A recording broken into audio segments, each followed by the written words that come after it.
അച്ഛന് നാണമില്ലേ? എനിക്കവര് വെറുതെ കാശ് തന്നാണോ? ഈ നാട്ടിൽ വിവാഹബന്ധം വേർപിരിയുന്ന പെണ്ണുങ്ങൾ എത്ര കോടികളാ മറ്റുള്ളവരിൽ നിന്ന് ആവശ്യപ്പെടാന്നറിയാവോ?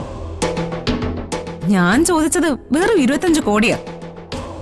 അല്ല, ഇപ്പൊ ഈ ഇരക്കുന്നുണ്ടല്ലോ, അത് അച്ഛന്റെ അമ്മയുടെ തീരുമാനമാണോ അതോ കണിമംഗലത്തുള്ളവർ പറഞ്ഞു ഏൽപ്പിച്ചാണോ? എടി പറഞ്ഞിട്ടുണ്ടാവൂന്നേ. കണിമംഗലത്തുള്ളവരാരും പറഞ്ഞില്ലെങ്കിലും മകള് പറഞ്ഞിട്ടുണ്ടാവും. അപ്പൊ രണ്ടുണ്ടല്ലോ ഗുണം.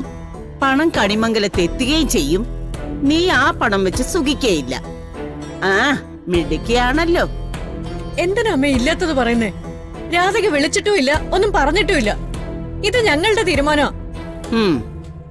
എന്നാലേ ഞങ്ങളുടെ തീരുമാനം എന്താണെന്ന് വെച്ചാ, ഇനി അങ്ങോട്ട് കുറച്ചു കാലം സുഖിച്ച് ജീവിക്കാനാ ഉദ്ദേശിക്കുന്നേ. അതിനാരെങ്കിലും തടസ്സം നിന്നാലേ ആ തടസ്സം വെട്ടിമാറ്റും. ഇന്ന് തന്നെ ഡൗൺലോഡ് ചെയ്യൂ. കാണൂ നിങ്ങളുടെ ഫേവറേറ്റ് ഷോസ്.